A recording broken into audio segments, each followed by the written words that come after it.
गजाननं भूतगणाधिसेवितं कपितजम्बूफल चारुभक्षणं उमासुतं शोक विनाशकारकं नमामि विघ्नेश्वर पाद पंकजम। यानी हे हाथी के मुख वाले, भूत गणों के द्वारा सेवा किए जाने वाले, कैथ एवं जामुन के फल को चाव से खाने वाले, दुख और कष्ट को नष्ट करने वाले उमापुत्र श्री गणेश को मैं नमन करता हूँ। दोस्तों, भारतीय धर्म और संस्कृति में भगवान गणेश जी सर्वप्रथम पूजनीय और प्रार्थनीय हैं। उनकी पूजा के बगैर कोई भी मंगल कार्य शुरू नहीं होता। यदि कोई उनकी पूजा के बगैर कोई कार्य शुरू कर देता है तो किसी न किसी प्रकार के विघ्न आते ही हैं। सभी धर्मों में गणेश की किसी न किसी रूप में पूजा या फिर आह्वान होता ही है। दोस्तों, शिवपुत्र गणेश जी को देवगणों का अधिपति नियुक्त किया गया है। गणेश जी की बहन का नाम है अशोक सुंदरी और उनके भाई का नाम है कार्तिकेय। दुनिया के प्रथम धर्म ग्रंथ ऋग्वेद में भी भगवान गणेश का जिक्र मिलता है। दोस्तों, भगवान गणेश की रिद्धि और सिद्धि नामक दो पत्नियां हैं जो प्रजापति विश्वकर्मा की पुत्रियां हैं। इससे पहले की कई वीडियोस में मैंने आपको कई पुराणों के बारे में बताया, कल्कि पुराण के बारे में बताया, भगवान विष्णु के 10वें अवतार यानी कि कल्कि अवतार के बारे में बताया। दोस्तों, कल्कि अवतार के बारे में तो अब आप जान ही गए होंगे कि कल्कि अवतार का जन्म तब होगा जब कलयुग के अंत का समय निकट होगा। धरती पर व्याप्त पाप और अंधकार को मिटाने के लिए भगवान विष्णु कल्कि स्वरूप में धरती पर जन्म लेंगे। कल्कि पुराण में भगवान कल्कि के बारे में डिटेल में बताया गया है। लेकिन दोस्तों, क्या आपको गणेश पुराण के बारे में पता है? कल्कि अवतार की ही तरह गणेश पुराण में भगवान गणेश के एक ऐसे अवतार का वर्णन किया गया है जो कलयुग में जन्म लेंगे। क्या आप भगवान गणेश के इस अवतार के बारे में जानते थे? हमें नीचे कमेंट में जरूर बताइए। तो दोस्तों, भगवान गणेश का वो कौन सा अवतार है जो कलयुग में आएगा और इस बारे में गणेश पुराण में क्या लिखा है, चलिए आज की वीडियो में जानते हैं। लेकिन वीडियो में आगे बढ़ने से पहले मेरा आपसे एक छोटा सा निवेदन है कि यदि आपने हमारे चैनल को सब्सक्राइब नहीं किया है तो अभी तुरंत कर लीजिए और पड़ोस वाले बेल आइकॉन को ऑल पर सिलेक्ट कर लीजिए। साथ ही दोस्तों, नीचे कमेंट बॉक्स में सच्चे दिल से जय श्री भगवान गणेश अवश्य लिखिए। मैं हूँ आपका दोस्त प्रतीक। चलिए शुरू से शुरू करते हैं। दोस्तों, धार्मिक मान्यताओं की माने तो जब जब धरती पर पाप बढ़ा है तो भगवान धरती वासियों का उद्धार करने हेतु स्वयं अवतरित होते हैं।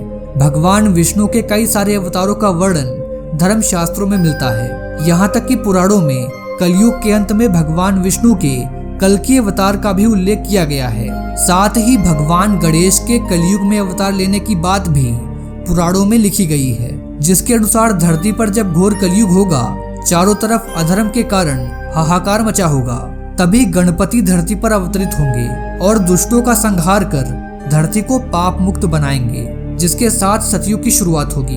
दोस्तों, धर्म ग्रंथों के अनुसार भगवान गणेश भी चारों युगों में अवतरित हुए हैं। सतयुग में वे महोत्कट विनायक के रूप में अवतरित हुए, त्रेता युग में वे मयूरेश्वर के रूप में अवतरित हुए और द्वापर युग में वे शिवपुत्र गजानन के रूप में अवतरित हुए। वहीं गणेश पुराण के अनुसार कलयुग में गणेश जी अवतार लेंगे। गणेश पुराण में भगवान शिव ने पार्वती से स्वयं बताया है कि कलयुग के अंत में गणपति 4 भुजा से युक्त होकर अवतरित होंगे और उनका नाम धूम्रवर्ण और शूर्पकर्ण होगा। नीले रंग के घोड़े पर सवार होकर अपनी महाबली सेना के साथ पापियों का विनाश करेंगे और सतयुग की स्थापना करेंगे।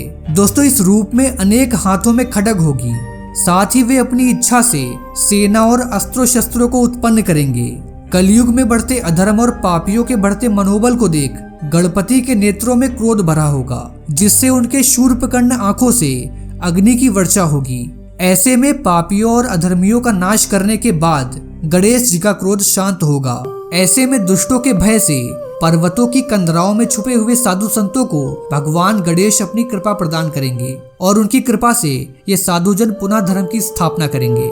इस तरह से कलयुग के अंत के बाद फिर से सतयुग का प्रारंभ होगा और वह भगवान गणेश के हाथों से होगा। दोस्तों, पुराणों की माने तो सतयुग में गणपति महोत्कट विनायक के नाम से अवतरित हुए थे। दरअसल वे अपने ओज शक्ति के कारण महोत्कट विनायक के नाम से विख्यात हुए। इस अवतार में उन्होंने देवांतक तथा नरांतक नाम के दैत्यों के अत्याचार से देव, ऋषि, मुनि, मनुष्यों और सभी प्राणियों को भयमुक्त किया था। वहीं त्रेता युग में भगवान गणेश जी ने मयूरेश्वर के रूप में अवतार लेकर तीनों लोकों में महाबली सिंधु के अत्याचारों से मुक्ति दिलाई थी। जबकि द्वापर युग में गणेश जी राजा वरेण्य के यहाँ गजानन के रूप में अवतरित हुए थे। यह अवतार उन्होंने सिंदूर नामक दानव को हराकर धरती को उसके भय से मुक्त किया था। दोस्तों, पुराणों में वर्णित इस अवतार की कथा के अनुसार सिंदूर का वध करने के बाद क्रुद्ध गजानन ने उसके रक्त को अपने दिव्य अंगों पर पोत लिया और इसी कारण वे सिंदूर प्रिय तथा सिंदूर वंदन कहलाए। दोस्तों, वहीं पुराणों के अनुसार कलयुग में श्री गणेश का भावी अवतार धूम्रकेतु के नाम से विख्यात होगा, जो कि धरती पर पापियों का नाश करने के लिए और सतयुग की स्थापना करने के लिए आएंगे। कहते हैं कि श्री गणेश जी कलयुग के अंत में अवतरित होंगे। इस युग में उनका नाम धूम्रवर्ण और शूर्पकर्ण होगा। वे एक नीले घोड़े पर सवार होंगे और उनकी 4 भुजाएं होंगी। उनके हाथों में खड्ग होगी। वे अपनी सेना के द्वारा पापियों का नाश करेंगे और सतयुग की स्थापना करेंगे। इस दौरान ही वे कल्कि अवतार का साथ देंगे।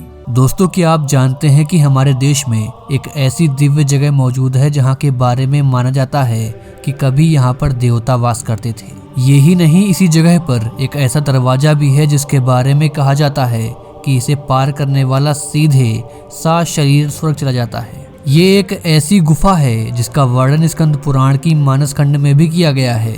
वेद व्यास के अनुसार यहाँ पर देवी देवताओं के आराम का स्थान है। इस गुफा के भीतर अनेकों देवलोक के रहस्य छुपे हुए हैं और यहीं पर 7 तलों वाली दूसरी दुनिया भी है। यहाँ स्वर्ग के दरवाजे के पास ही दुनिया के अंत का संकेत देने वाला एक पतला सा खड़ा पत्थर भी मौजूद है, जिसके बारे में कहा जाता है कि इसकी ऊंचाई अपने आप बढ़ रही है। आज मैं आपसे एक ऐसी ही गुफा के बारे में बात कर रहा हूँ जिसमें लगभग सभी देवता मौजूद हैं। ऐसी गुफा पूरी दुनिया में कहीं नहीं है। यकीनन दोस्तों, ये वीडियो देखकर आपके होश उड़ जाएंगे। इस वीडियो को लाइक और चैनल को सब्सक्राइब नहीं किया है तो अभी कर लीजिए और कमेंट बॉक्स में हर हर महादेव जरूर लिखें। मैं हूँ आपका दोस्त प्रतीक और चलिए शुरू से शुरू करते हैं। चट्टानों पर हिंदू पौराणिक कथाओं की कहानी। दोस्तों, स्वर्ग का दरवाजा जिस गुफा के अंदर है, वहां के प्रवेश द्वार पर पथरीली छत के कुछ नीचे आने के अनुमानों को देखा जा सकता है। इसे हाथी ऐरावत के 1000 पद चिन्हों के रूप में संदर्भित किया जा सकता है। भगवान नरसिंह के पंजे और जबड़े प्राकृतिक चट्टान में गुफा के बाहर उभरे देखे जा सकते हैं। यह भगवान नरसिंह और हिरण्यकश्यप के कहानी का वर्णन करते हैं। यहाँ मौजूद गुफा की चट्टानों पर हिंदू पौराणिक कथाओं की कहानियां हैं। इसके अलावा इस गुफा में राजा परीक्षित के बेटे की कहानी को देखा जा सकता है। भगवान गणेश का सिर। इसके अलावा यहाँ एक चट्टान दिखेगी जो मार्ग के बीचों बीच में है। यह चट्टान भगवान गणेश के बिना सिर वाले अंग का प्रतिनिधित्व करती है। यहाँ कमल से पानी आता है और वह पानी इस मूर्ति पर पड़ता है जो भगवान शिव द्वारा गणेश जी का सिर काटने से पहले और हाथी का मस्तक जोड़ने से पहले की कथा का प्रतीक है। स्वर्ग का रास्ता। इसके आगे केदारनाथ, बद्रीनाथ और अमरनाथ के प्रसिद्ध तीर्थ केंद्रों की मूर्तियों की प्रतिकृतियां हैं। यह माना जाता है कि इस गुफा की यात्रा करना प्रसिद्ध 4 धाम की यात्रा करने के बराबर है। इसके आगे कुत्ते के मुंह के आकार में भगवान काल भैरव की गुफा है। कहा जाता है कि यह मोक्ष का रास्ता यानी कि स्वर्ग का रास्ता है। यदि कोई व्यक्ति इस गुफा में प्रवेश करके इसकी पूंछ तक पहुंच जाए तो वह मोक्ष प्राप्त कर सकता है, वो भी बिना मरे यानी कि सशरीर। लेकिन यहाँ मौजूद स्वर्ग के इस दरवाजे तक पहुँचना अत्यंत मुश्किल है। कारण ये है कि स्वर्ग का दरवाजा कुछ ऊंचाई पर है और वहाँ तक जाने वाली इस चढ़ाई में अत्यंत फिसलन मौजूद है। इसी के कारण कोई भी अब तक यहाँ पर चढ़ नहीं पाया है। भगवान शिव का प्रतिनिधित्व। गुफा के अंदर की दीवारों पर पूरे ब्रह्मांड का रूप दिखता है। यह सप्तऋषि मंडल का प्रतिनिधित्व करती है। कहा जाता है कि वनवास के दौरान पांडवों ने भगवान शिव के जटा के नीचे ध्यान किया था। उन्होंने इस गुफा के एक गुप्त मार्ग के माध्यम से बद्रीनाथ का भी दौरा किया। चूंकि भगवान शिव की जटा के माध्यम से गंगा नदी का रिसाव रहता है, अतः यहाँ भगवान शिव की जटा गंगा नदी के पानी को रोकने की कोशिश का प्रतिनिधित्व करती है। यहाँ है दुनिया के अंत का संकेत देने वाला पत्थर। दोस्तों, इसके आगे 4 युगों की अनुमानित चट्टान दिखाई देती है, जिन्हें सतयुग, त्रेता युग, द्वापर और कलयुग माना जाता है। वहीं यहाँ कुछ ऐसी गुफाएं भी हैं जिनके बारे में कहा जाता है कि हर युग के साथ एक गुफा जो उस युग का प्रतिनिधित्व करती थी वह अपने आप बंद होती गई। और यहाँ मौजूद एक खड़ा छोटा सा पत्थर जो कलयुग का प्रतिनिधित्व करता है। मान्यता है कि इस पत्थर की धीरे धीरे ऊंचाई बढ़ रही है। यह माना जाता है कि एक बार इस पत्थर ने गुफा की छत को छू लिया तो यह दुनिया का अंत हो जाएगा। यहाँ मौजूद है ये गुफा। दोस्तों, दरअसल हम जिस गुफा के बारे में बात कर रहे हैं वह देवभूमि उत्तराखंड के गंगोली हाट की माता कालिका के सुप्रसिद्ध हाट कालिका मंदिर के पास स्थित है। ये समुद्र तल से 1350 मीटर की ऊंचाई पर स्थित है और कहते हैं कि इसके अंदर एक अलौकिक संसार मौजूद है। तो मित्रों, आपको हमारा आज का ये वीडियो कैसा लगा नीचे कमेंट बॉक्स में जरूर बताइए। मिलते हैं आपसे अगली वीडियो में एक नए टॉपिक के साथ। जय हिंद, जय भारत, वंदे मातरम।